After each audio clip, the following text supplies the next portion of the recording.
Order for Tuesday, November 12th. Councilmember Berman. Here. Councilmember Burt. Councilmember Holman. Here. Councilmember Klein. Councilmember Niss. Councilmember Price. Here. Mayor Scharf. Here. Councilmember Schmidt. Here.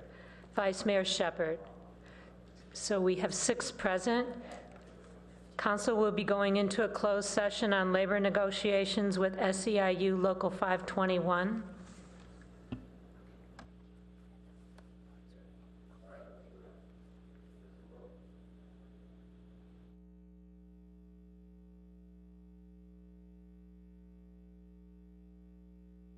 And they've got a whole bunch of people involved in that, dealing with Employee Organization Service Employees, SIU, that's Local 521.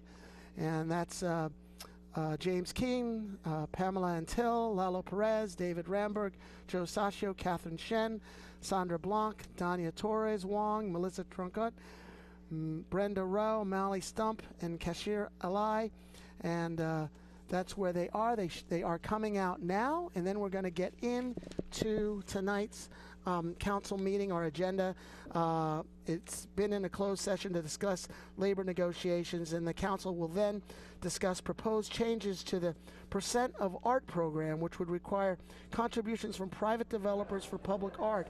The council will then go into a closed session to discuss the liability claim against the city and potential litigation involving the construction of Mitchell Park Library and the community center, and the hearing on the appeal on 240 Hamilton Avenue will be continued to a future date.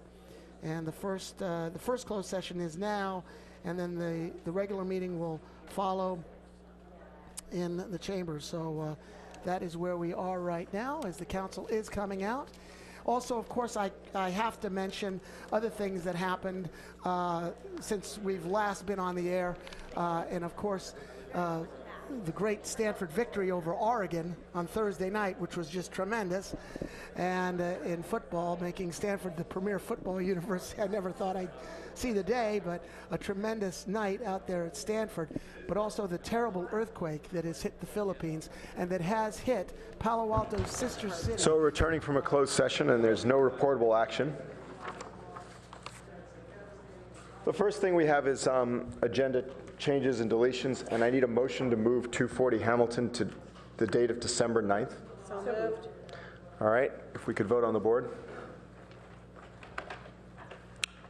And that passes unanimously with Councilmember Burt absent.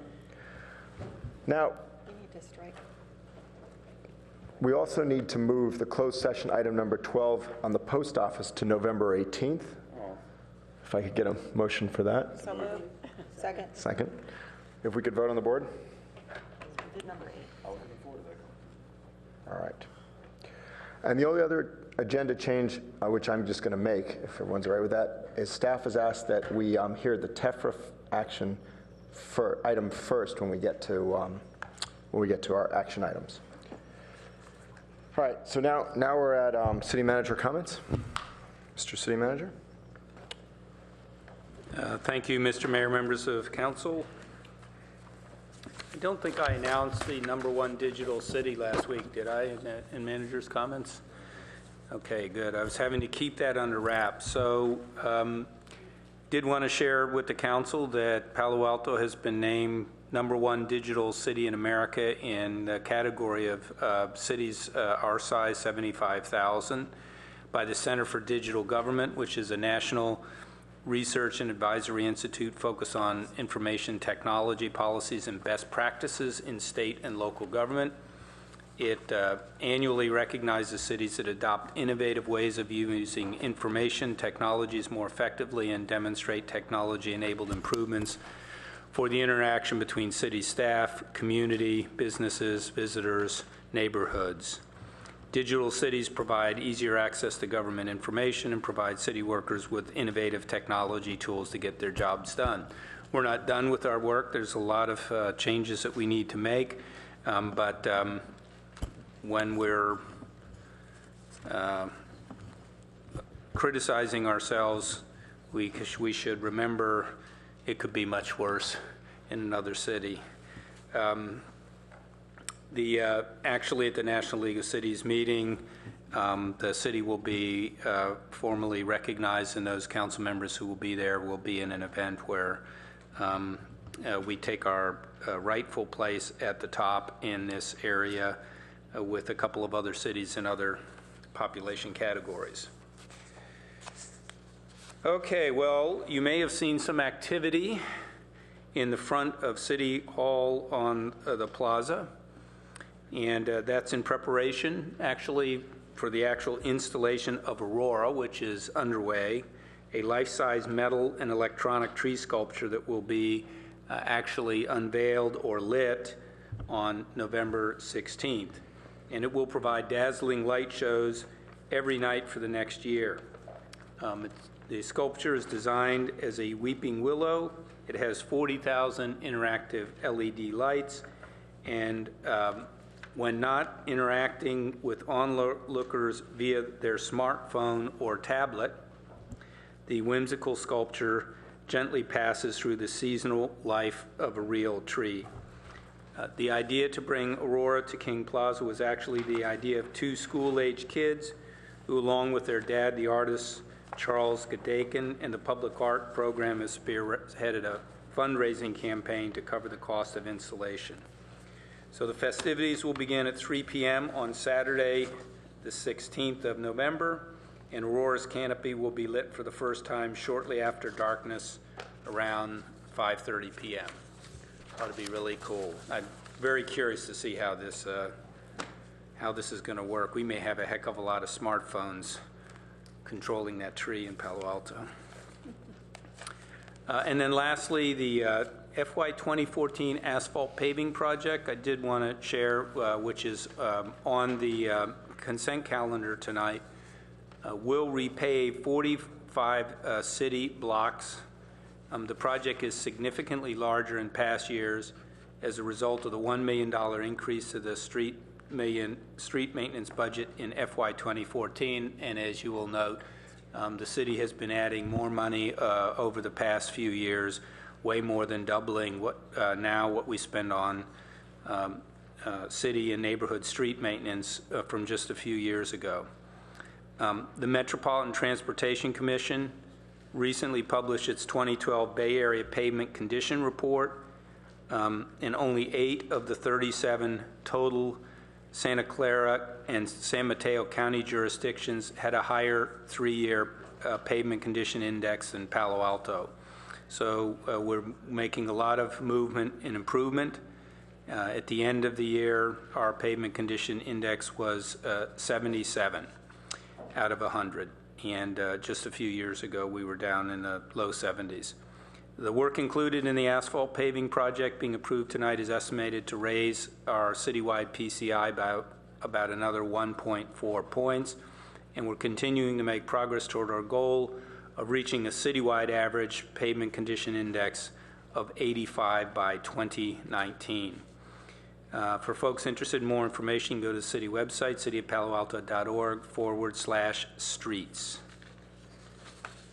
And that's all I have to report. I believe the mayor will be making some announcements. I'll defer to mayor and council. Thank you. So now we're at council member questions, comments, and announcements. Council member Schmidt.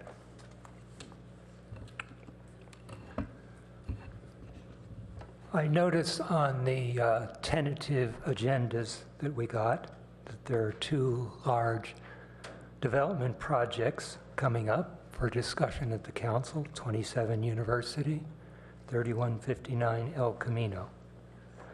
I do note that 13 months ago, the council requested a revision of the Palo Alto traffic model that we have not gotten yet.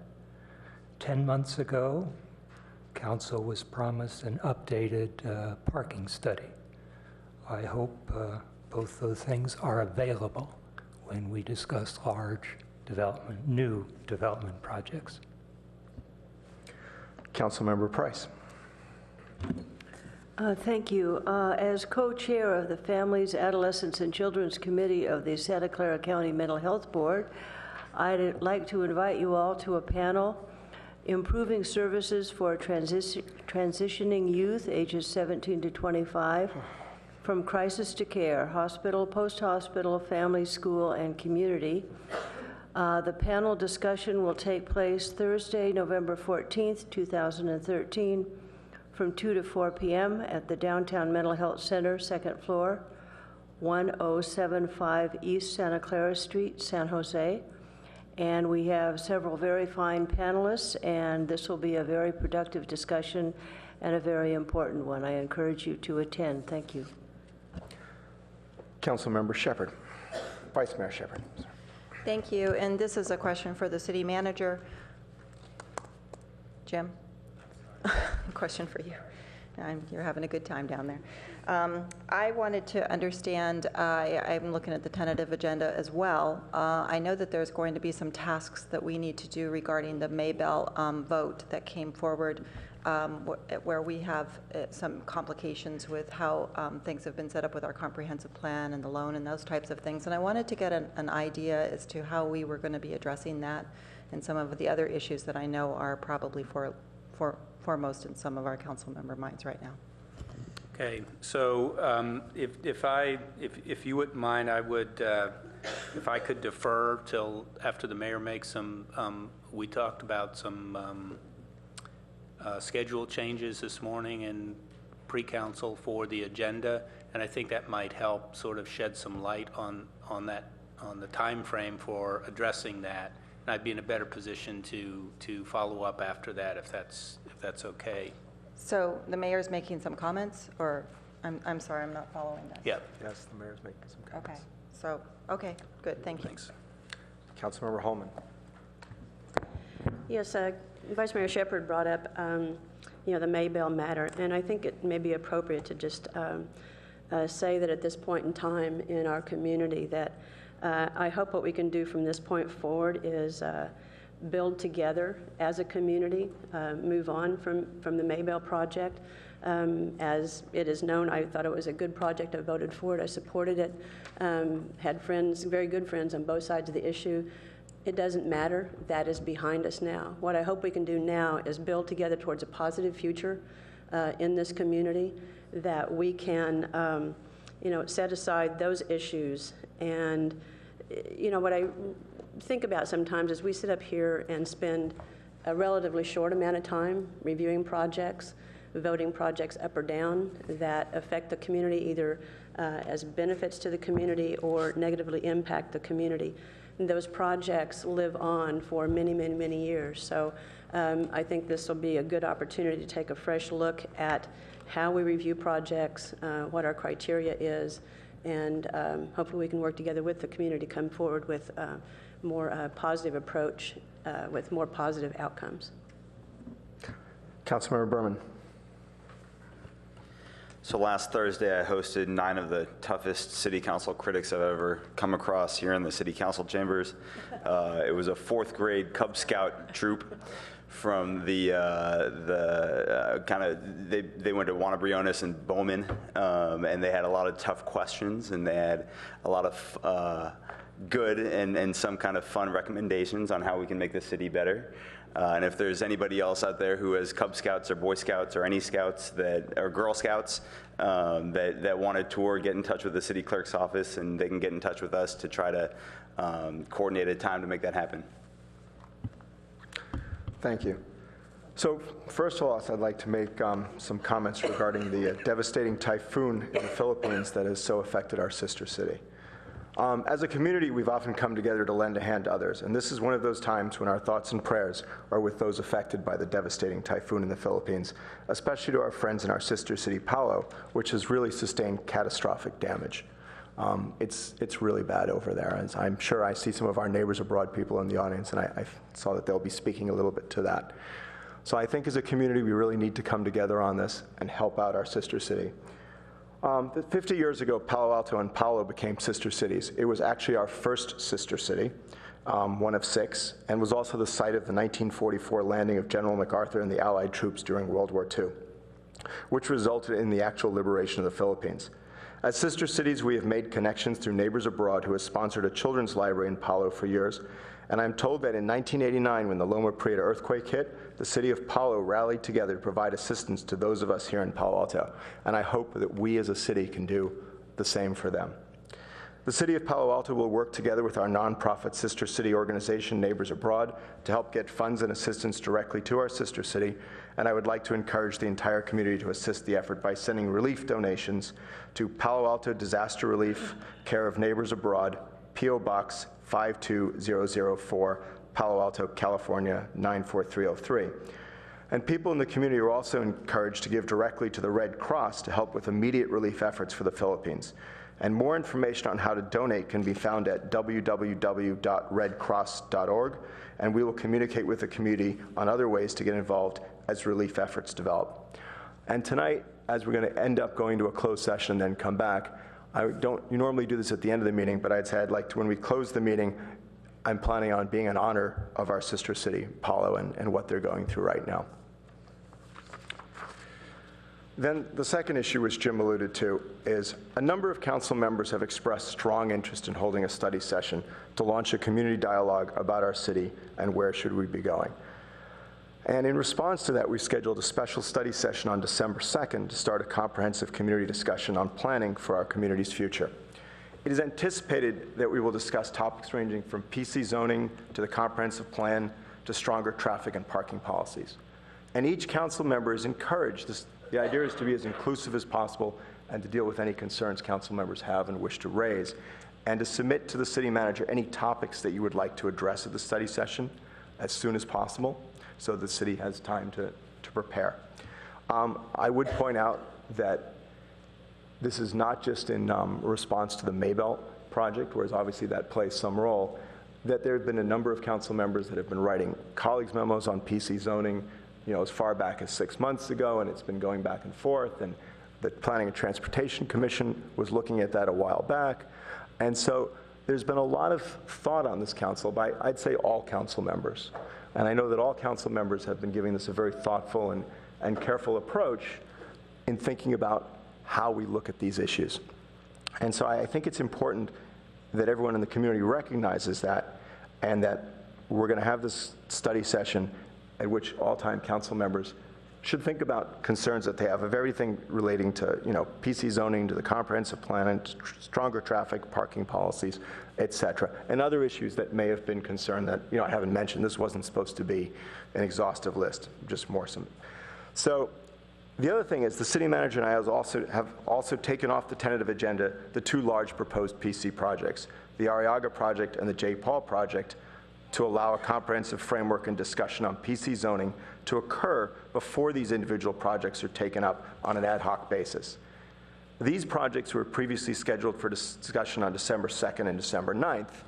And so following this study session on December 2nd, then on December 9th meeting, we'll plan a separate study session on the next steps on the Maybell site following Measure D. There's a whole bunch of issues that actually now come up with the fact that the zoning has reverted. The project may or may not be sold. There's a whole bunch of issues surrounding that. The city obviously has a loan out there. There's all those kind of issues which need to be addressed.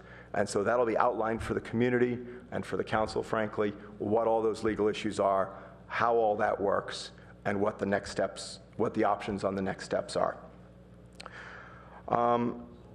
So I know there's broad community and council interest in these topics, and the purpose was tonight to get that out there as soon as possible so that everyone in the community would know about it soon enough and know that that's the schedule, that you could plan accordingly and the community could participate in this process.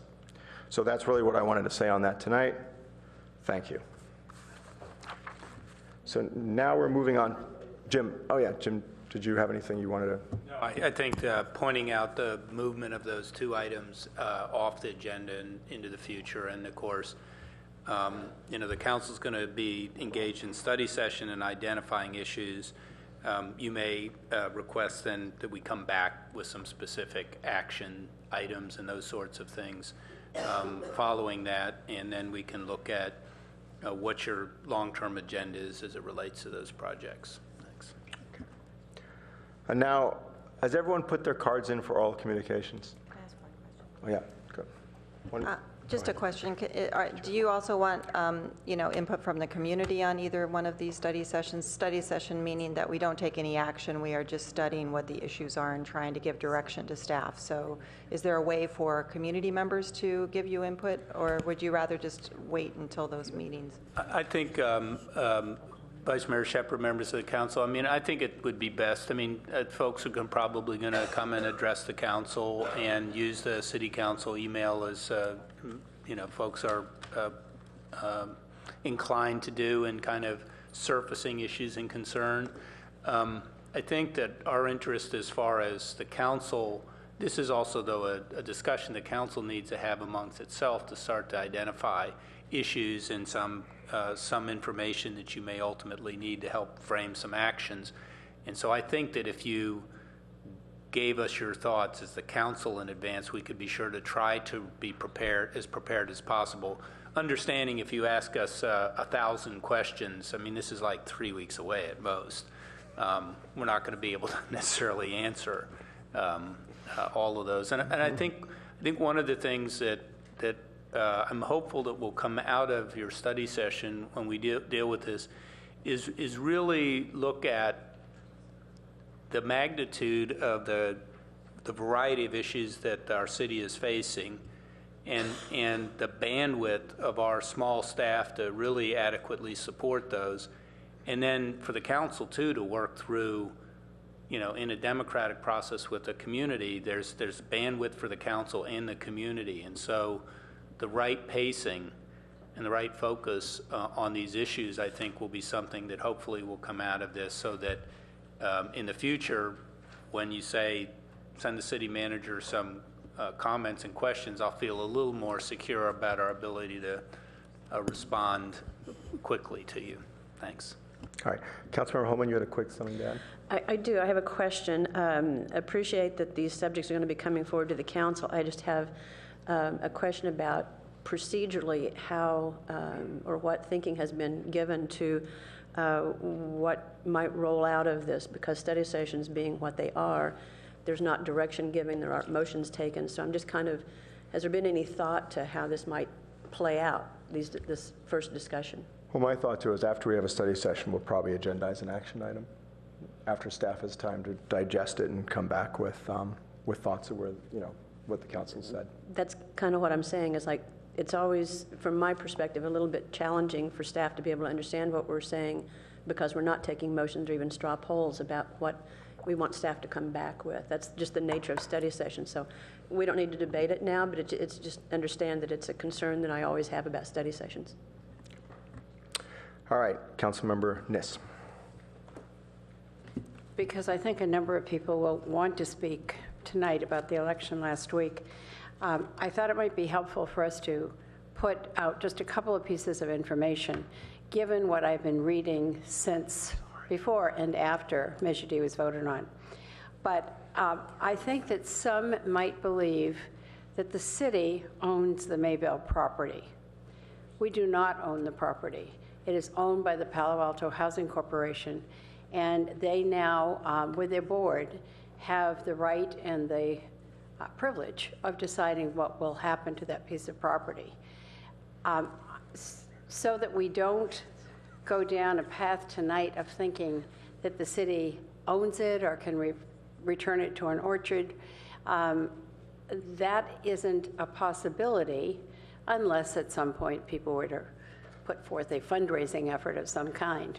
That piece of property was quite expensive, and even though we, all on record, made a loan to help buy it, the Housing Corporation owes the city that amount of money.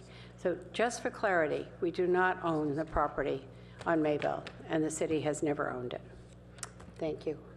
All right, now I'll move to oral communications, and we have a number of speakers, but I'm going to stick with 3 minutes tonight, given the number of issues we have. The first speaker is Ken Horowitz, to be followed by Shari.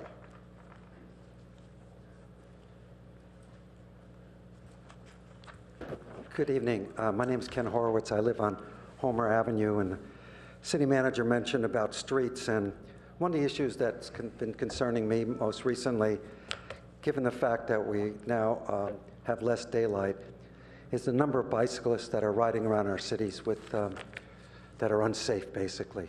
And I tried to reach out to the police chief, Chief Burns, and I got the name of a sergeant over there, Sergeant Kraft, but nobody's called me back regarding this issue. So I decided to come to the City Council and just express to you my concern about bicycle safety, particularly during darkness.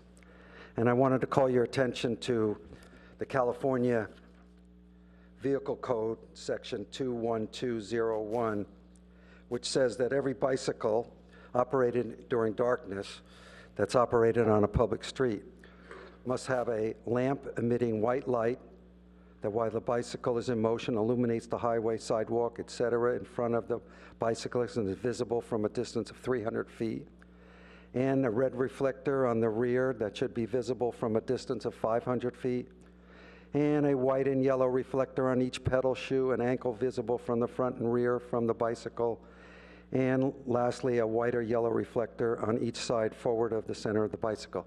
I just want to call your attention that there are laws regarding bicycle safety at night. And I'd like to see perhaps the city manager, perhaps the mayor, through his monthly emails, to get the word out about bicycle safety, because I've had a number of issues where bicycles, I'm just driving on Homer Avenue or on Channing, and I cannot see these bicycles. And there's over 40,000 motor vehicle crashes every year, but 1 out of every 40 of them are involved bicyclists.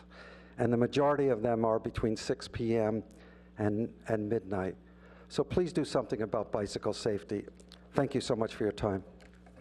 Thank you. Shari, to be followed by Ruth Carlton.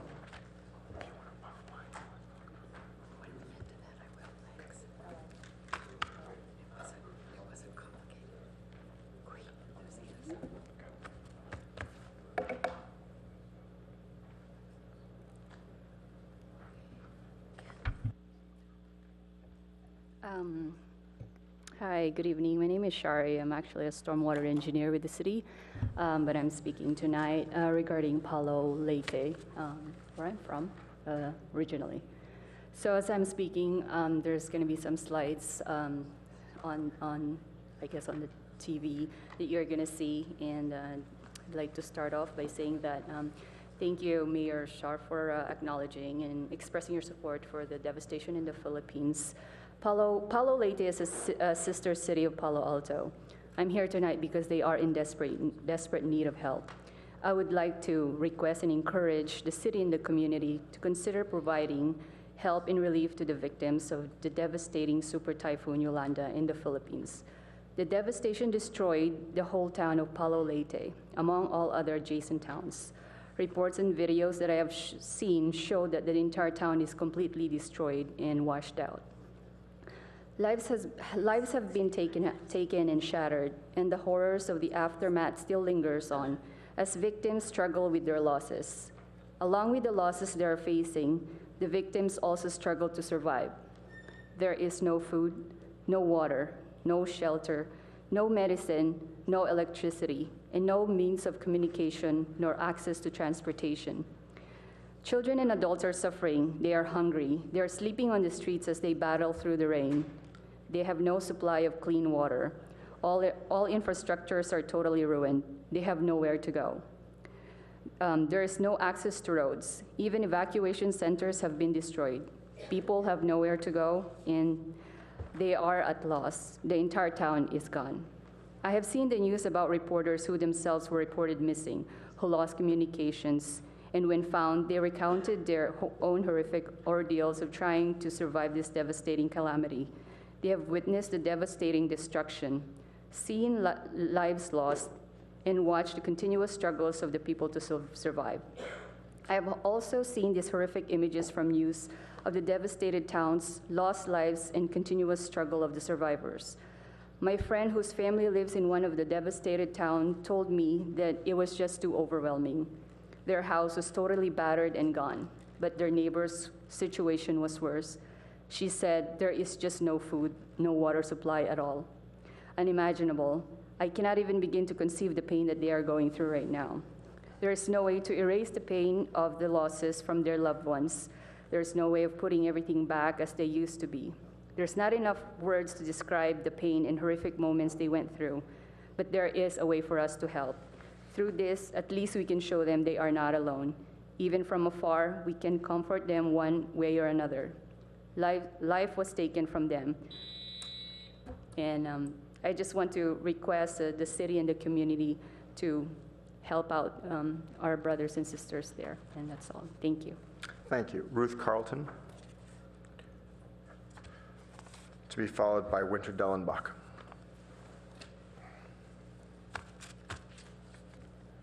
Thank you, Mayor Scharf, and thank you.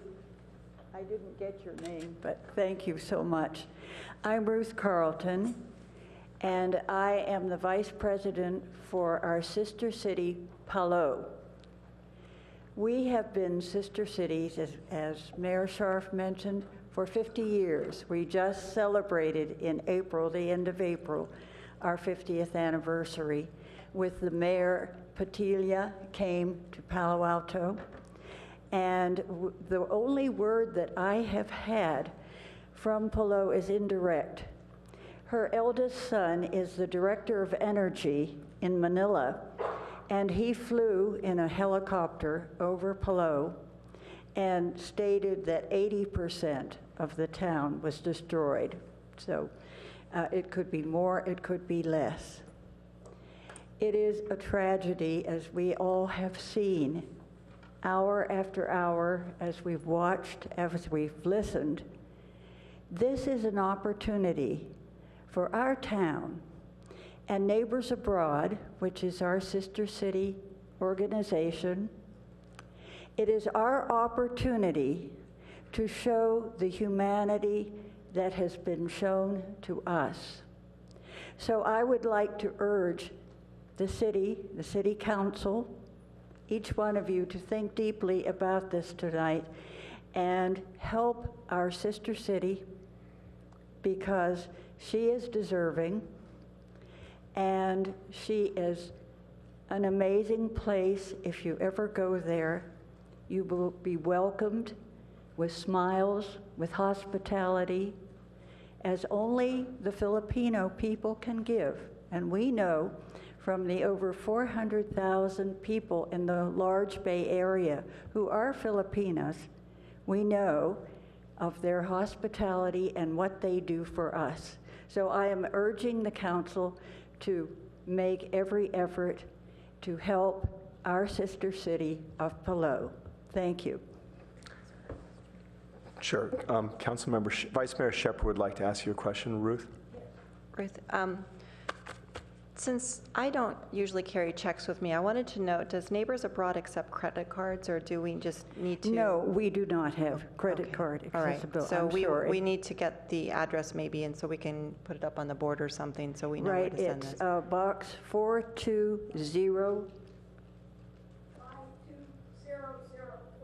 I'm sorry, what did I say? 52004. 52004, and That's Palo zip Alto. code is 94303. Okay, thank you very much. Thank you. Thank you. Councilmember Holman, did you have a question? Did you? Oh, you bumped your light. All right. Winter Dellenbach, to be followed by Chris Donley. Hi, I live in Barron Park. Well, that certainly put things in perspective. I mean, if this town feels divided, then we should all grow up and remember that our problems sometimes are small potatoes. However, I'm here to talk about reading the newspaper today, Mayor Scharf, seeing your picture, that moratorium on PCs is in the air. I briefly want to clear up one thing. Some people know I'm associated with Buena Vista Mobile Home Park in trying to ensure the residents will remain Palo Altans as they've always been. Buena Vista is not connected to PCs. There's never been a PC suggested seriously for Buena Vista, so I just wanted to clear that mistake up. I've advocated for a PC moratorium for years after I conducted my own study over a couple years and reviewed a whole lot of PCs, ordinances that had already been approved. So maybe now is the time. I think that the locomotive has left the station on this. I think you guys should lead this. I think you are a talented council. You have two members, past members of the Planning Commission, member Holman and Burt, and you have a retired planner, Gail Price. So you and other people here have experience. So I think you have the innate talent. I think if you don't do this, if you do not lead this, then others will lead this. And I am terribly afraid, given the recent election, what may happen to such things that take a little nuance and take a little expansion in our thinking of affordable housing. I think that affordable housing was way too easily set aside in this election, and it hurt me to see that. I think this town would be poor without affordable housing. I know that Councilmember Burt and Schmidt and Holman have in the past been interested in some sort of PC reform, intelligent reform, nuanced reform, that can somehow protect residents better from what we feel is overdevelopment, usually of the commercial nature, sometimes of large for-profit residential development. But you guys really need to do this, and I think it's going to take, starting with a study session. Well, okay, start with a study session. But this has got to get into action item, maybe more than one meeting about it. I think you have to take the PC ordinance and take a real look at it. Most of it's okay, and a lot of it's not. But I think you have to really take it seriously, and I think those among you who have been sensitive to PCs for the last few years and wanted to reform for that, and now's the time. Chris Donley, to be followed by John Gooslin. Good evening, everyone. My name is Chris Donley, and I live on Pepper Avenue in the Ventura neighborhood. I'm here tonight to enter into the city record a parking density map that our neighborhood has put together. You all have color copies in front of you. We have followed in the footsteps of downtown North and South, many other neighborhoods, to take our own view, our own survey, empirically driven, of the parking and traffic problems that we live with daily in our neighborhood. And this is especially important for Ventura because apparently the city has never done a survey in our neighborhood. There was no data available. So this is probably the first time you're seeing anything like this. As you can see from the map, street parking density is fairly heavy at midday on an average Wednesday. You have October 16th in front of you. And a lot of this comes from businesses on El Camino that penetrate into the residential neighborhoods. But on the north end of the neighborhood of Ventura, you see traffic coming from Page Mill, from El Camino, from the AOL building, from the Fry's area, and also as far away as the train station in Evergreen Park. So obviously, the map does not include projects that are currently underway, such as Park Plaza, which will only contribute to the problem. But I think it does give a very handy snapshot to everyone right now to see that the 10 projects that are currently under review for this neighborhood are completely untenable, J. Paul being one of them. Along with sharing this data with you, I would like to make two formal requests of the council. First, I would like for the neighborhoods of Ventura and Evergreen to be included in the biannual parking study done by the city every year. As I said, this has never been done in our neighborhood, and we really need to understand these problems. Both Ventura and Evergreen are seeing the same trajectory in these problems as downtown North and downtown South have already had. Second, I would like to request that a pipeline report, such as the one prepared on March 18th by the city manager, be made available on a regular basis so that we can all track the cumulative issues that are going on with all of the development going on in our neighborhood. It's my hope that by sharing the data both ways from residents to city and back again, we can work together to manage growth and development in a smart way in our area. Thank you. Thank you. John Gislin, to be followed by Nielsen Buchanan. Good evening. My name is John Gislin. I'm a resident of Crescent Park on Middlefield Road, and I've also presented a parking saturation map to you tonight for the Crescent Park area near the downtown business core, so across Middlefield Road and from Palo Alto Avenue to Melville. And some neighbors and I undertook this study to provide more data to the council as you look at this problem of increasing traffic and parking saturation. We can clearly see the impacts of this increased saturation in neighborhoods that are close by, like downtown North or University South, and we feel this pressure, increasing pressure on the area of Crescent Park that's near the downtown business core. Of the 29 blocks that we surveyed on October 21 and on November 7th at noontime, 11 are already at between 50 and 79% saturation. As the city moves to address the issue with parking permit programs, we anticipate increasing demand for free parking will continue to move across Middlefield into Crescent Park. We urge the city to take a comprehensive approach to examining the impacts of increased traffic and parking that will result from a significant number of new developments in the queue. Establishing a parking permit program in one block will likely just move that problem to the adjacent block. So tonight, 3 requests. Please enter our first attempt at the study of the Crescent Park neighborhood into the public record. Second, include us in the next citywide survey of parking capacity that you undertake. And third, please take a comprehensive view of the parking issue, implement solutions that address the root of the problem, not just the visible symptoms. Thank you. Thank you. Nielsen Buchanan, to be followed by John Novitsky. Thank you very much. I think I've got some good news to report. Obviously, the attention of the last 14 months that I've been involved with the amount of commuter parking on neighborhood streets has gone up and down. During the next year, I think we could either go into confrontation or collaboration, and even before the November 5th election, there actually has been an outbreak of collaboration. The city staff has gotten the community together at least 6 times, so merchants, downtown workers, residents, developers started a dialogue, and now more serious dialogues are going. The latest outbreak is that the League of Women Voters has a luncheon on traffic demand management tomorrow, simultaneously with the Chamber of Commerce having some sort of meeting. So none of these can hurt. I'm in the midst of much of that collaboration. And one of the things that will slow us down is not having enough data, and we can talk about the theory of all this, but we really don't know the size of the commuter intrusion. We don't really know the forecast of how fast it's growing. I've got a 5-point memo here that's on your desk. I ask you to take a look at that.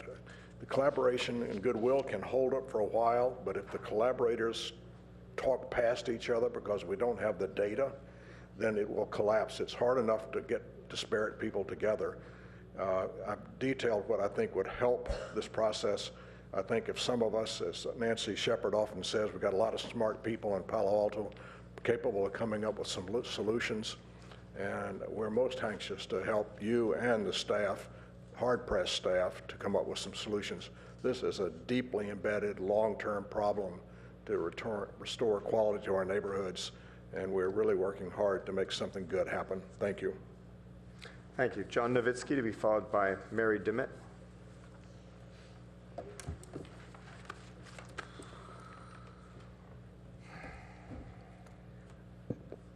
Hi, I'm John Novitsky. I live in Woodside, California, but I did live for 1 year here in Palo Alto back in 1991.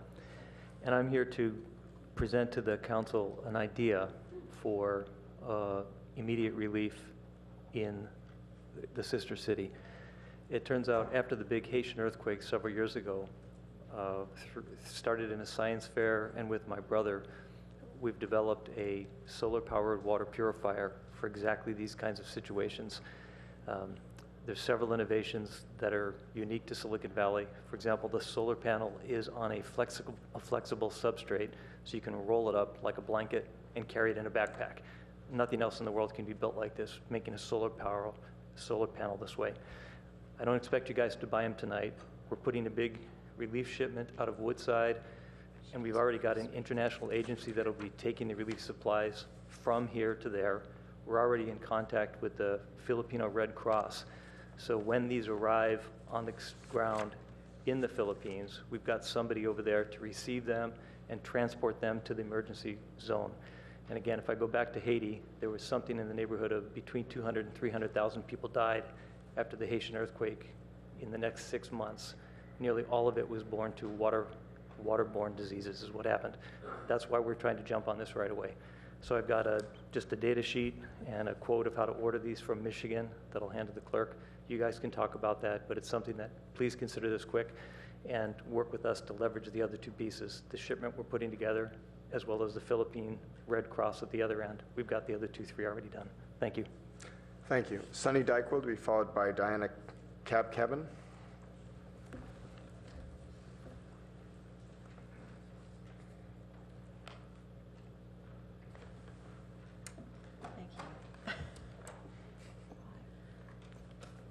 Good evening, Mayor Scharf, Vice Mayor Shepherd, Council Member, and City staff. I'm here tonight and some of my Filipino friends from Palo Alto to ask that the City of Palo Alto respond to the devastating typhoon that struck Palo Alto's first sister city. I'm sorry, I'm just coming. I have a cold. Which is Palo on the island of Leyte in the Philippines, that killed thousands and left thousands, hundreds of thousands of survivors, hungry, homeless, and injured, by making a direct donation and helping organize a fundraiser, perhaps through neighbors abroad of Palo Alto. The lack of communications on Leyte prevents us from knowing the extent of the damage in Palo, but it was directly in the path of the typhoon, so we can only fear the worst. Authorities estimated the typhoon killed 10,000 or more people. You've seen the photos in the papers, and I brought several of them. Also, images on TV, those pictures, the internet, and social media the last 3 days, so you know the level of destruction from one of the most powerful storms to ever hit land. Every building was damaged, and there's no power to provide sanitation, drinking water, medical services, fuel, or even protective services. Not only are thousands feared dead, nearly 1 million people in the area were evacuated prior to the storm, and they have no homes to which they can return. And yes, Sherry said there's nowhere else to go. I don't believe there is a single structure that is not destroyed or severely damaged in some way. Every single building, every single house. A U.S. Marine General was quoted as saying after he flew over the area of Palo and Tacloban, corpses could be seen lying along the main road and among debris. I'm sorry, this is really important to me, and so I had to drive here sick, but I'm here to tell you that this is really, really important, and it's really needed. Although that typhoon has moved on, it continues to rain, making life in the zone of destruction very miserable. The urgency right now is to provide funds that can be used by NGOs to provide much-needed water, food, clothing, and shelter to the survivors in Palo. Future fundraising efforts could help rebuild the schools. I just heard that city staff is planning some form of individual donations, and I commend them. Could the city council members do a match? Let's give real meaning to our sister city relationship. I urge you to do it, and do it fast. Thank you. Thank you. Diana Cabin, to be followed by Ruth Lowy.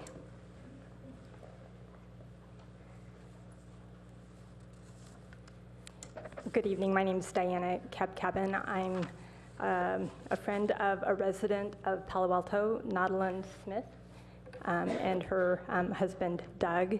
And there are 3 of us who were students at UC Berkeley in the 1980s here. I am the daughter of parents from Giwan, Eastern Samar. My parents lived in a town of about 50,000 people. They're passed away now, but they had already passed away. They're buried in Giwan, and we brought them back to Giwan in their elder years. So since 1985 up until 2010, when my mother passed away, I had been traveling back and forth between the US and the Philippines to see how my mother was doing and to work with my relatives and caretakers in the Philippines to take care of her. So I know Tacloban, which is one of the cities that was badly hit. Giwan was the first city that was hit by Typhoon Haiyan at winds of 195 miles per hour. The city was wiped out.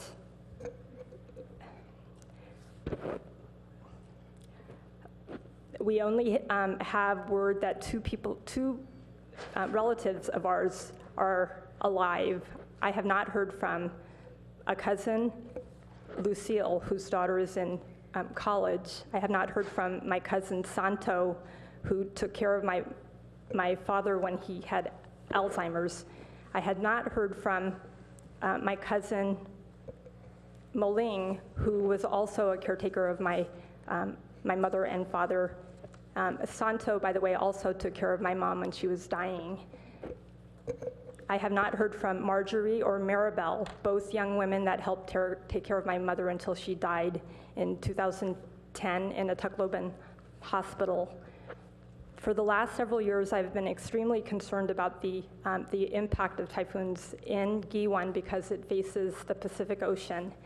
And I had already known that climate change would cause more severe storms in Giwan. I have already experienced 2 typhoons in my lifetime, and they're extremely terrifying.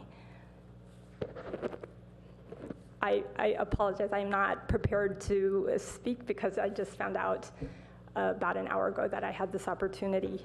But what I would like to say about, with regard to what I know that's happening there, we found out on Friday that that our relatives were missing. Can I end? Okay.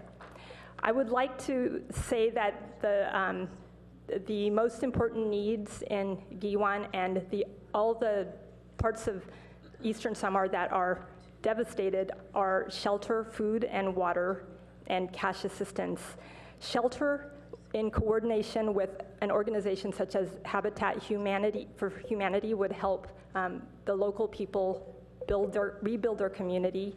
Food and water through cash assistance or through technology, maybe local technology that another person spoke about, and medicine, antibiotics, through organizations such as UNICEF and Doctors Without Borders. So I would like to end by just asking that you recognize that what happened in Eastern Samar, in Palo, Giwan, and in all the other communities that were devastated, I would like to ask that you recognize that it's as a result of climate change, and that you also listen to what's happening at the UN conference in Warsaw, Poland. It is a direct result of the warming of the ocean and the severity of the typhoons that have wiped out these villages. Thank you for the opportunity to speak. So Ruth Lowy, to be followed by Stephanie Munoz. Good evening. I'm Ruth Lowy, a resident of Barron Park, speaking on behalf of Cheryl Lillienstein, who's president of Palo Altans to Preserve Neighborhood Zoning. The outcome of Measure D was an expression of Palo Alto residents' displeasure with the high-density rezoning in Palo Alto. The result was 56.5% to 43.5%, which by any political measure is a landslide outcome. We are very grateful to almost 8,500 voters who supported our campaign and the 3 local newspapers who understood and supported our effort and raised awareness and activism to stop high-density rezoning. Too many of us have experienced a decline in our quality of life as a result of rezoning, and we say stop to high-density rezoning in the city. I noticed today that Mayor Sharp has returned to his position, which he held in 2009, in which he publicly stated that PC zoning is bad for Palo Alto, and we thank you for that. And I noticed that this offer is temporarily to reverse course, but it's really not enough. We need more than an olive branch, which could be burned after the 2014 election. More than that needs to be done. Voters have said that we don't want more high-density rezoning, and we want to retain quality of life that have brought us here in the first place. Many of us understand that ABAG and One Bay Area has a plan to create high-density zoning all over the Bay Area. Many have never been consulted about that, and many residents are not even aware of these plans, and those who are, many of which are not in agreement with them. So we believe the City Council should interpret the results of the election as a mandate to stop high-density rezoning in Palo Alto and stop cooperating with ABAG until we fully understand what the consequences are, and for residents to have a choice of whether they're willing to live with that. We want the council to direct city staff to set a deadline to evaluate and publish exactly what will happen if Palo Alto chooses not to comply with One Bay Area mandates. There are now 4 lawsuits against One Bay Area coming from all political persuasions, and Palo Altans need to investigate what our options are and exercise local control. Thank you. Thank you. Stephanie Munoz, to be followed by Joe Hirsch.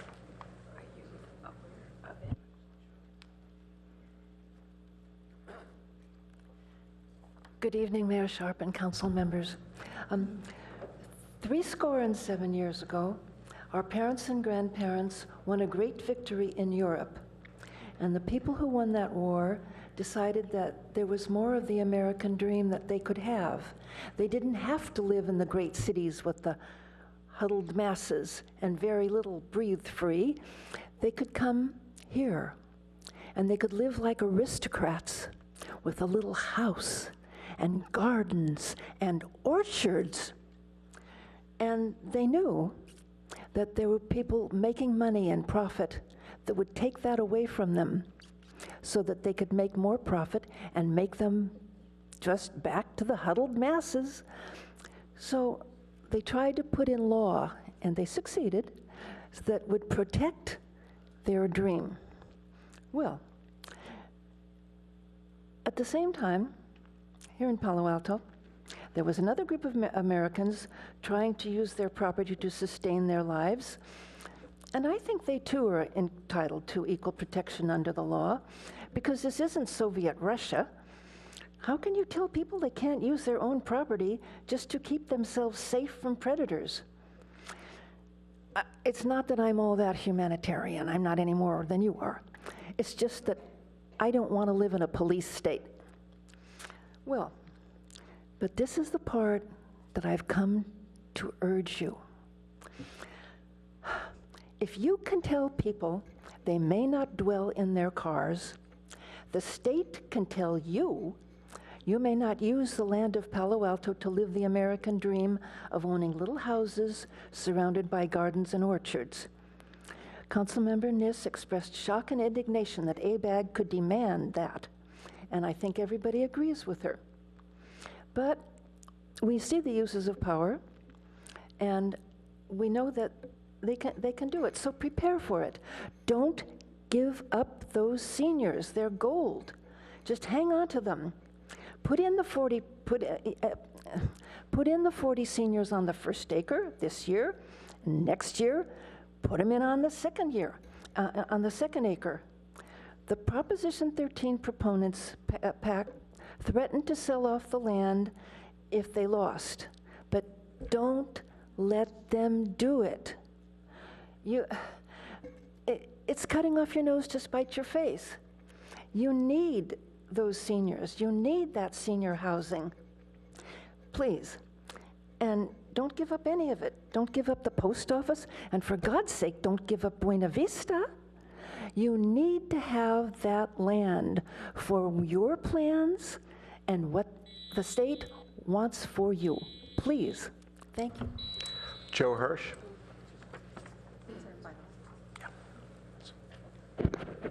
Thank you, Mr. Mayor. I am a member of the steering committee of Palo Altans to preserve neighborhood zoning. We are gratified by the support we received from Palo Altans throughout town in the recent election and are still receiving as people tell us that they remain extremely concerned about excessive development in Palo Alto. The election results will be most meaningful if any new development seeking any significant increase in development potential must be based upon a comprehensive traffic study using up-to-date methodology that takes into account any changes that have occurred since any prior study, any proposed developments, approved or not, and cumulative effects of changing land uses. The Maybell site remains as it is now unless there is a low-density development plan that is consistent with existing zoning, provides adequate parking on site, and is based upon a comprehensive traffic study that results in safeguards that protect our children as they go to and from our 4 neighborhood schools. We want you to acknowledge, at least by your actions, that you have received the very clear message sent by residents throughout Palo Alto, not just those in Barron Park and Green Acres, that they don't want high-density rezoning that is degrading our city, high-density project by high-density project. We want you to stop using the elusive concept of public benefits so developers can build big projects that exceed existing zoning. We want an end to approving projects that contribute to the pervasive traffic congestion throughout Palo Alto, with long lines of cars on major roadways leading to long waits at impacted intersections and frustrated drivers cutting through our neighborhoods, endangering pedestrians and our children. We want adequate parking for residents and workers so spillover parking doesn't take over our residential neighborhoods. We have already saturated in terms of what our existing infrastructure can handle. Mayor Sharp's proposal is a step in the right direction if implemented, but it should be extended to all high-density projects, including any requesting rezoning to RM40. Residents need to be fully engaged before any new higher density projects are approved. We want a voice in our future, and I don't mean the one-way comments we speak here at City Council, Planning Commission, and ARB meetings. There has to be significant two-way resident participation so that referenda are not necessary. Our grassroots organization will be continuing as we intend to work toward a better Palo Alto. That means we will oppose high-density developments in residential neighborhoods, as well as high-density developments in commercial areas that degrade the quality of life in Palo Alto. We're not opposed to developments that are sensible and in keeping with historical regulations. We plan to be here with others to see that those historical regulations are followed. Thank you very much. Thank you. And now we go to the consent calendar. Councilmember Holman. Yes, we have rather an extraordinary situation this evening, given all the speakers who have spoken to the devastation borne on our sister city by the recent typhoon. And after consultation with the city attorney and city manager and with the mayor, this isn't open for discussion because it's not agendized. Therefore, I would ask that by acclamation, the city council authorize the city manager to expend $10,000 from, for instance, our council contingency funds to send to relief to the sister city. Well, we can't have a motion, but if anyone opposed it, we'd have to agendize it. But if no one opposes it, we're just going to go do it. So if anyone wants to say no, you need to agendize it, speak. We don't vote on it.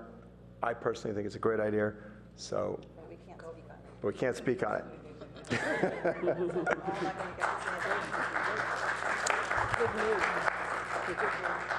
All right.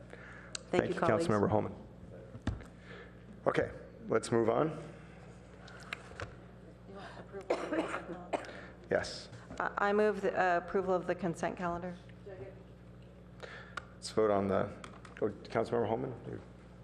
Yes, I will register a no vote on item number 6 in keeping with past votes. Okay. we could vote on the consent calendar with Councilmember Holman voting no on item number 6. And that passes unanimously with Councilmember Byrd absent and Councilmember Holman voting no on item number 6. All right, now we move to our first action item. And that would be the Policy and Services Committee recommendation. Oh, we actually changed the name of it. Oh, we're doing TEFRA first, right? I said we were going to do TEFRA first. So we're actually doing item number 9 first. And let's see, do we have a staff report? Yes, so standing in for the city manager, Joe Saccio from the Administrative Services Department is going to introduce this item. Good evening, Mayor Scharf and council members. The Gideon Hausner Day School, which is located in San Antonio Road in Palo Alto, has requested this TEFRA hearing and passage of a resolution that will allow the issuance of $14 million in tax-exempt bonds. And those bonds will be used to refinance bonds issued I believe a couple of years ago, and which also came before the council, and also to reimburse the school for prior costs. TEFRA stands for the Federal Tax Equity and Fiscal Responsibility Act, and under that act, the petitioner here needs to hold a public, it requested that the city council hold a public hearing and in order to issue tax-exempt bonds. They're using the California Municipal Finance Authority as the conduit agency to issue these bonds. They have also complied with issuing a public notice, which is also required by TEFRA and the Internal Revenue Service Code. So since we're one of the host governments, they approached Palo Alto, and that is the reason we are here tonight. We've done at least half a dozen of these hearings in the last 3-4 years, so I believe most council members are familiar with this. The city attorney is going to talk a little bit about the lack of liability on the city's part for these bonds. Thank you, Joe. City Attorney Molly Stemp. So just want to confirm that the city's only role here in this TEFRA process is to host a public hearing. The city is not obligated on the bonds. It will not affect the city's credit rating. Federal law does allow certain private entities, when requirements are met, to go ahead and have access to the tax-exempt bond vehicle, and it does require a sponsoring public agency to simply have a public hearing that gives the public an opportunity to object to the issuance of the bonds. But the city otherwise has no obligation on the bonds. So we just did want to confirm that that is the procedure here, and you've been through it several times. This is the only thing that we need to do, is to open and close this public hearing and hear from the public tonight. Just to conclude, I'd like to point out the city will be reimbursed for its administrative expenses, and I believe there are some representatives from Gideon Hauser and the conduit agency in case you have any questions. All right, so now I'll open the public hearing. I have no speaker cards on this, so if anyone would like to put one in and speak on this issue, now would be the time to do so. I'll just ask the clerk, do we have any cards? Seeing no cards, I'm going to close the public hearing. And then we move to council for a motion or discussion. I would move the recommendation. Second. All right, we have a first and a second. I see some lights by Councilmember Schmidt. Did you wish to speak, Councilmember Schmidt? Just a question for City Attorney. We have had a past case where a vote supporting something like this was interpreted as committing us to agree to zoning changes that might be implied in the future. Is this the case, or we are not obligating ourselves in any way about future zoning? Is that correct? Well, I'm not familiar with the case that you refer to, but there's no zoning matter on your agenda tonight. There is no zoning matter related to this issue, and the city has no role as a party with respect to these bonds. So I can't speak to the reference that you're making, Councilmember Schmidt. It's called Maybell, I think. Well, we made a financial obligation and some And there is no interpreted financial that. obligation tonight. What the city is doing is hosting, providing a forum only for members of the public to come forward and speak to the issuance of these bonds, which will be issued by a private entity on behalf of another entity. And the city is not making a loan or backing any bonds tonight. If I just might add to this, in my capacity when I was executive director at CSAC, the California State Association of Counties, we were in partnership with the league, and we did work on behalf of the California State Community Development Authority, and they provided all sorts of conduit financing for all kinds of projects all around the state. But they have no vehicle for actually holding a required public hearing in a jurisdiction where something would take place. So this would be a routine approach that would just allow for public comment within the public domain to be made. And again, echoing what the city attorney said, and potentially Joe, there's no liability or implication for this city. We're really sort of the microphone for the public. Seeing no further lights, if we could vote on the board. You wanted to speak? I apologize. I didn't. Oh, your light's on. Councilmember Holman. Yes, it's just a really quick question. The $7,000 that the city gets paid to reimburse us for services, it looks like that's a percentage of the bond amount. Is that accurate? Yes, the conduit agency has a formula based on the par amount of the bonds for determining that $7,000, and they've done the same thing in the past as well. And just quickly, is that compensation enough to cover our time, or in other words, should we be doing these, or are we compensated well enough?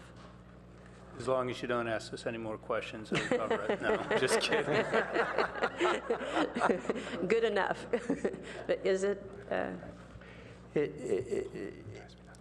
We receive the money, and if I'm going to be answering your question, we receive the money once the bonds are issued. It really is a fair compensation for all of our costs. That's all I needed to know. Thank you. Sure. Now, if we could vote on the board before we run out of money. And that passes unanimously, with Councilmember Byrd absent. All right, now if we could move to the the policy and services recommendation. We have a staff report. I believe we do. All right.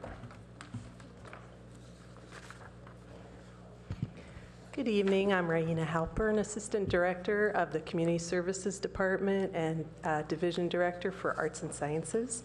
Tonight, we are presenting to you a proposal to expand the 1% for public art policy to include private developments. This is a topic that has been discussed at the Public Art Commission and at Council for several years now.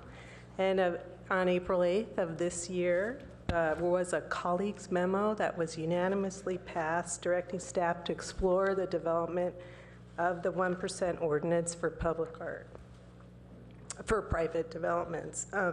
Staff embarked on several months of research, and I want to acknowledge the help of Amy French, Peter Bernadette, and Molly Stump. On October 8th, we presented at the Policy and Services Committee, and again, were unanimously approved to come forward to council tonight. So we want to give you a short presentation and then open it up for discussion, questions, and comments.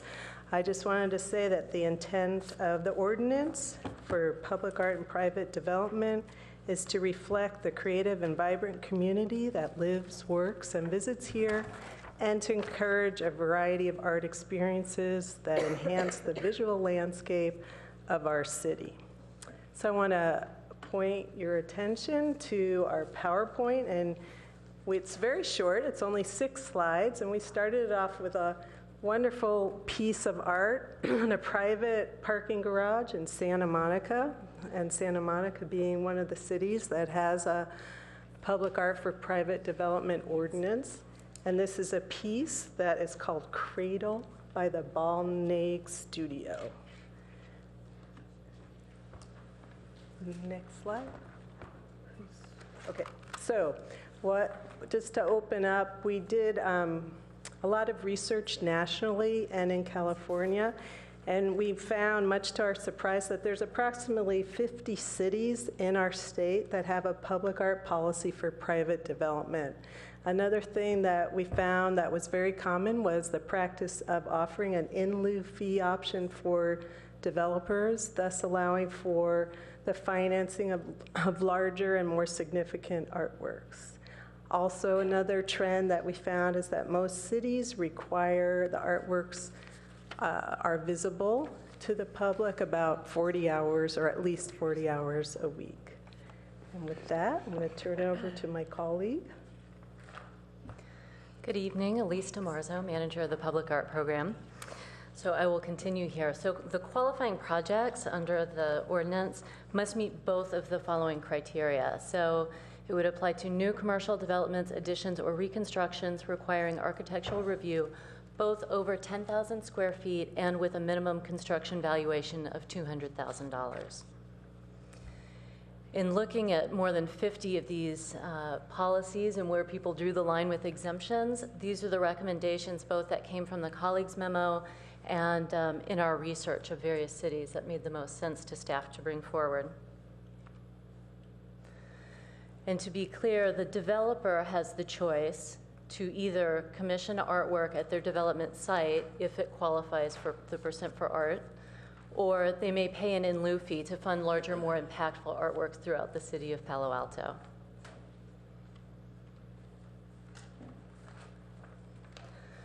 This is a list of resources that will be made available to developers. In our outreach, they wanted to make sure there was a clear process and that the resources for them to implement the projects were available to them. Staff is working very closely with our colleagues in planning and buildings to ensure that the process can be streamlined as much as possible. Additional project management assistance would be available to developers, and the cost of that would be paid for through the 1% allocation.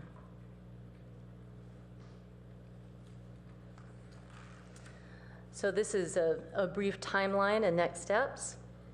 So fall and winter, to complete the approval process and work on refining the policy and documents for developers, creating a pool of artists as a resource for them, and begin the implementation of the ordinance. And we anticipate next fall engaging the public in the public art master planning process, which should be really enlightening and really just a wonderful process we're looking forward to. So our recommendation tonight is the adoption of a public art program for private developments, including adopting an ordinance establishing art requirements and other key provisions. And I wanted to just say that the Policy and Services Committee did ask specifically that this item not be placed on the consent agenda, so the full council had an opportunity to comment. So we're happy to entertain any questions or comments. So first we have one speaker, Ben Miyake. Oh, two speakers. Ben, to be followed by Stephanie Munoz.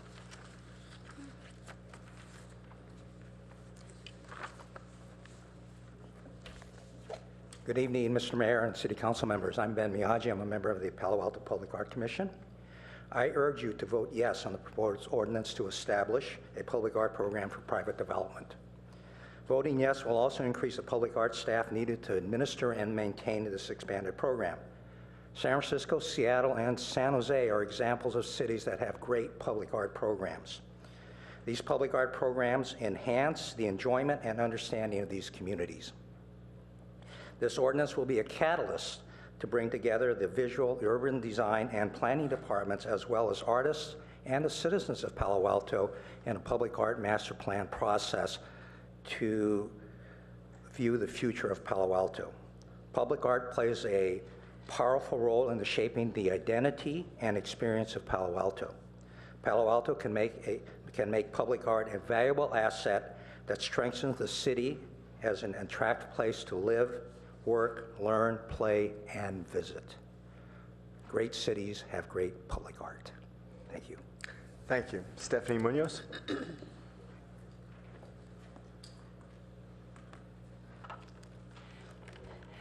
Good evening, Mayor Scharf and Vice Mayor Shepherd and council members. It does seem to me that this prospect is tailor-made to be part of the city's investigation into Palo Alto's core values. I don't know how to avoid it. I would just as soon not bring up the unpleasant past weeks that we've had about people's values. But it really does seem to me, I've been in New York. I've been to every museum there, and I've been in just about every museum of all the great cities. It does seem to me, especially looking at the great art that we've had in Palo Alto, the glum piece called Friends that came from the Scandinavian countries of the two people glumly sitting there that every neighborhood rejected. It was sort of embarrassing. I thought it would be ideal to have it up at the San Francisco airport representing people who has lost their flight. But the lady with the washing machine, and the one with another washing machine up on her shoulder. And I remember the classical art, which certainly nobody's going to complain about, that was put up in front of the Cabana Hotel. It was the Winged Victory of Samothrace. What I have to say is, in my opinion, for what it's worth, the people of Palo Alto feel more enriched and gratified by natural beauty, by orchards, for instance, than by the most famous pictures or statues in the entire world. And I think perhaps you'd better investigate that on the core values before you vote on this worthy cultural project. Thank you very much. Thank you. And now we'll turn to the Chair of the Policy and Services, Councilmember Niss. Yes, thank you, Mayor Scharf. I am going to move the recommendation, which is number 7, the adoption of the ordinance. And I would, may I speak to it? You may speak to it. In addition to great enthusiasm, I'm not sure anyone can match Councilmember Price's enthusiasm, but I'd probably have to pay her to vote no on this one. But it was very well received. Staff did a terrific job of presenting it. We had a few little discussions regarding, should it be exactly 1%? Should it be slightly more, slightly less, and so forth. I think we have come to an agreement on that. But I think more than anything with this, is it Mr. Miyake? I don't want to say it improperly. As he has said, a city really reflects its soul by its art. And I think that's beautifully said. And even though, as we discussed it, we said sometimes people have different ideas of what soul looks like. So we know that there probably won't be total agreement on this. In addition to it being, I think, a wonderful addition artistically, to use that loosely, I think it also is going to be a great discussion point as well. So knowing that your group will be very involved with this, delighted to vote for this tonight, and I think our public art for private developments is going to set a new standard. Councilmember Holman, would you like to? Yes, I'm happy to second this motion. And just last Thursday, we had an event that recognized the service of our boards and commissions. And I really would dare say no board or commission devotes more time than this one does. I'm really pleased with the comprehensive approach that's been taken to this 1% proposal, and looking very much forward to the public art master planning process, and look forward to the rollout of the community involvement in that process. I think that's really a key to a successful proposal. and master plan, and really, I'm not sure we could afford enough money to pay Councilmember Price to vote against this, but I don't think so. but with that, I do support this and look forward to the rollout. And thank you very much for all your hard work. Councilmember Price, before the bidding gets too high, maybe you could commit. As we all know, with great enthusiasm, and I think certainly at the meeting and all along I've been very effusive about this, it's a tremendous opportunity to really have a chance to really express ourselves creatively in a creative way with a variety of forms, methods, artistic expression. I think it's very exciting.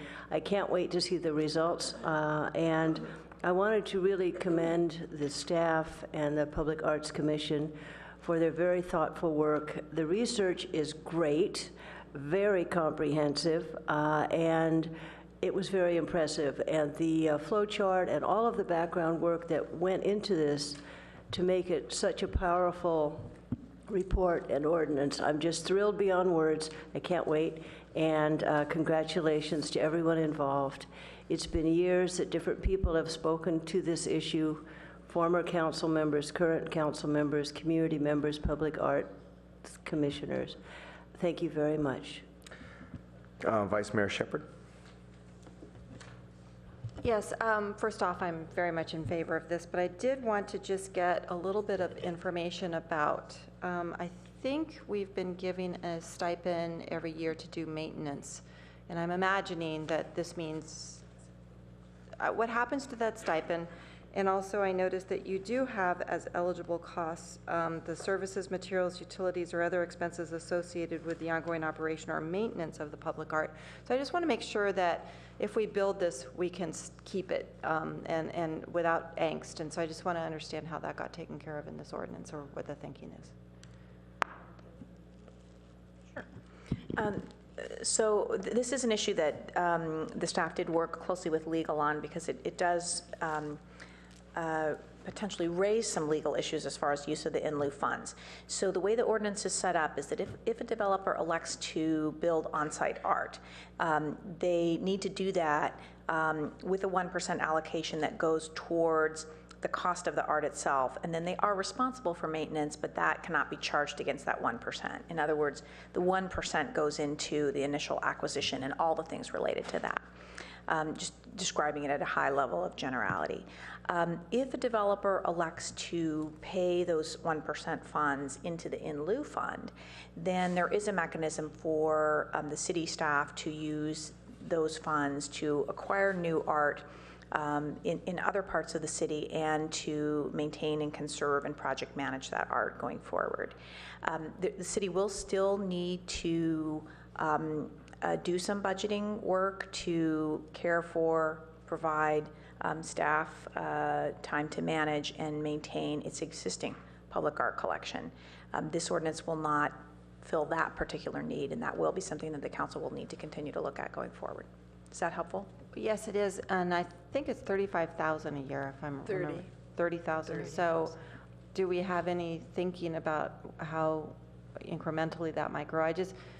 I'm not going to not accept this motion to go forward, but I do want to understand how that impacts our general fund budget. So I just want to clarify that the maintenance of the private developers' art is not part of this at all. So all that we use that $30,000 for is our municipal collection. Right. And so that won't change. That need will still be there. Okay.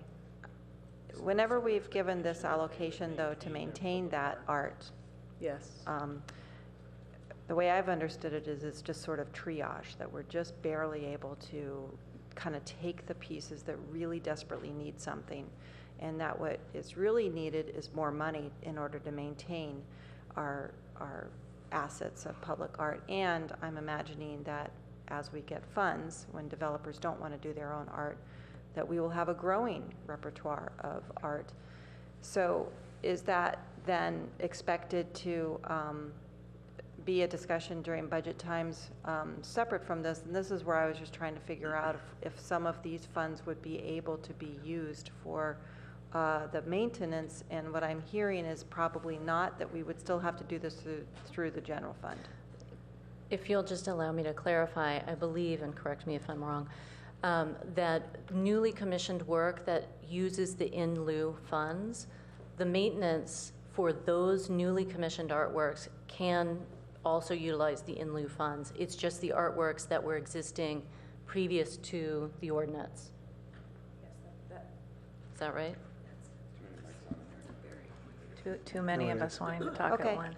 Well, I yes, just want to be prepared for this when it comes budget time, because, I'm fine with that, but I think we should honestly look at how much it costs to maintain this. This is something, like I said, if we build it, we want to be able to maintain it, and I know that we haven't, and I know that it was a gift that we actually gave you maintenance dollars just a few years ago. And some of those projects are just spectacularly beautiful, the ones that you have renovated. And I think that is part of taking care of our community, and I want to be able to do that. But I just also wanted to see how this was considered with this particular new venture. Madam Vice Mayor, I think the staff here is ecstatic that the invitation has been made for next budget season to look at this. I can tell they're ecstatic. If I might just point out one other thing, the amazingly powerful, transformative function of art. This is the city attorney's coffee cup right here. It's amazing. I don't know if you can see this mural.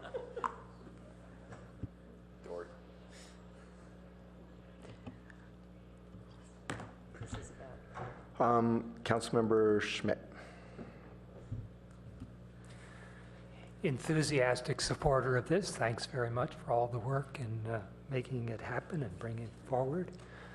Just a couple comments maybe to the Art Commission especially. We're entering into a new phase, and one is ground floor retail. And I can think of a special challenge where you have a vibrant ground floor retail built out to the sidewalk, enticing people, stopping people, and to fit an art piece in there. I'm a little concerned that in your list on packet page 209, you talk about discouraging landscape architect fountains, decorative ornamental designs on the buildings, and in a space where you have intense ground floor retail, some of those might be effective. So just flexibility in thinking about different parts of town having different requirements. The other change we're going to notice more is the art is going to be paid for and selected by the developer.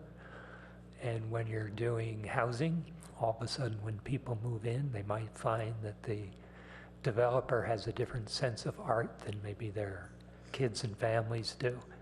So flexibility in allowing them, the residents, to say, oh, let's change or adapt this. I could just respond by saying two things. The first point about using the public art funds for decorative or landscaping features, those are features that the developer can do. They can provide those elements. It's just restricted of how you use the public art dollars. But to your second point, as well as the first, the way that this really works and will be successful enhancing the landscape of our city is by having a lot of rapport and communication. So what we're really looking towards is developing those relationships with the developers and with bringing them through the commission process, and with just really working more closely with them so that it can be a win-win for everyone. Great, thank you. Councilmember Berman. So one quick point of clarification, and I think I know the answer, but just want to confirm on packet page 206, we say that project costs over $100 million, paren, et cetera, should be assessed at 0.9%. And I just want to make sure that that's, or confirm that up to $100 million will be assessed at 1%, and then anything over the 100 million is at 0.9%. Correct. Great. So I will enthusiastically support the motion. As a son of a mother who operated an art gallery in downtown Palo Alto while I was growing up, I'm pretty sure I'd be disowned if I didn't support it. And I hope Mama's not watching. But having grown up in a house that had a lot of eclectic art, I know how subjective art can be sometimes, and I know that I'm sure we'll hear lots of complaints from the community about things that they're upset about, and I kind of look forward to those conversations because that's art, and that's kind of half of the fun of it. But I really love, the joy that a kind of unexpected piece of public art can give you during a busy day. It's kind of the stopping and smelling the roses. You stop and enjoy unexpected art that you bump into when you're rushing around downtown or Cal Ave or wherever. And so I think this will really add to that kind of aspect of our community. So I think it's great. Thanks. Councilmember Klein.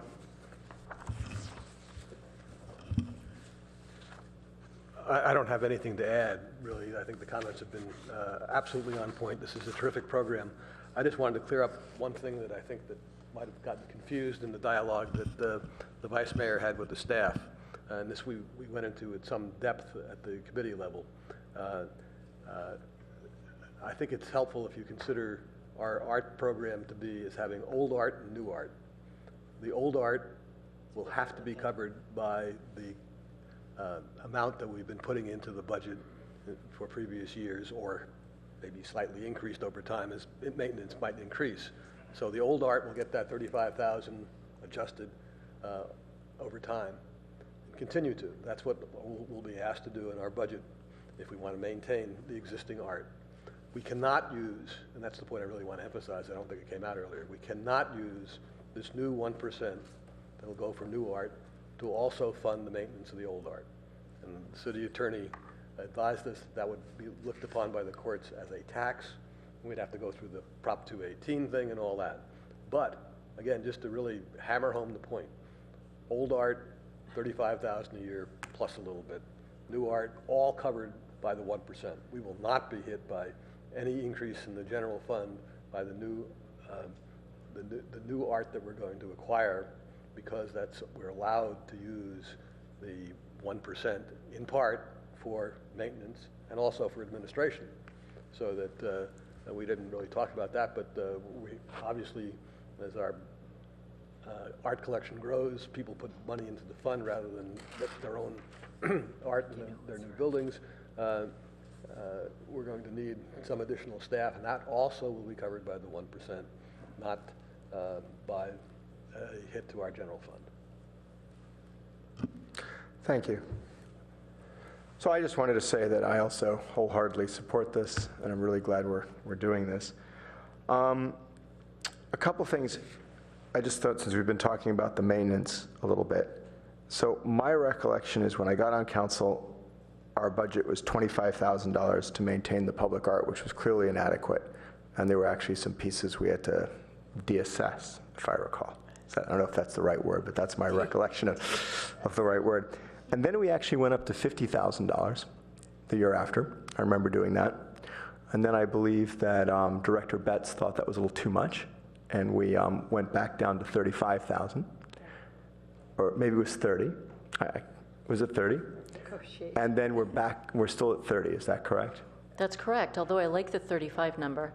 So I guess what I wanted to know, and this has always concerned me a little bit, was do we have a sense of what the right number is that we can properly maintain our public art? So one thing that we need to do is a conservation report on all of our pieces, so we can do some long-term planning of our maintenance needs projected over time, so that every year we're not just going after the things that need it the most, that we really have a strategy for taking care of the whole collection. And that's one thing that we're hoping to do. within the next 2 years. It takes a while to do that extensive of a report. And also, I'd like to clarify that the maintenance funds, actually, the first time we got them was 3 years ago. So there wasn't a separate maintenance fund. Prior to the year we got the $50,000. So there was a tremendous backlog of work that needed to be done. And so now it is starting to level out. And as Raina pointed out, we need to do a more concise report so that we can have a more accurate ongoing number for you. Okay, so we are working on this issue, and it's... Yes, and one thing we have in the staff report is that we'll come back to you within 24 months with a report back, and we have a tickler list, and that will be one of the items on the tickler list. But we'll be looking at how this policy is working, what adjustments we think it might need, things like maintenance, things like some other policy issues that we need to address eventually once the program's up and working. All right. And then I just wanted to comment that we did get a letter from Annette Glankoff, who I thought was a little poetic when she said, "Art defines the soul of a city. It can make us smile. It can make us contemplate. It can make us think. It can feed our soul. And yes, sometimes it can even produce controversy." And it goes on and on. I thought that was a great letter, and it probably sums up my thoughts on this better than what I could say. So thank you, Annette, for sending in that letter. And thank you to Policy and Service for all their hard work on this, and city staff. It was very well presented. I know it was a long time coming, and wanted to thank you all for your hard work on this. You're welcome. If we could vote on the board. And that passes unanimously with Councilmember Burt absent. And now we will adjourn into closed session. And we have, on the closed session items, we have a conference with the city attorney on 2 matters, items 10 and 11. And we won't be doing the post office. That's been moved to November 18th. Did I forget? We're not adjourning the meeting. Can't adjourn yet.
Men who would later be forced into baton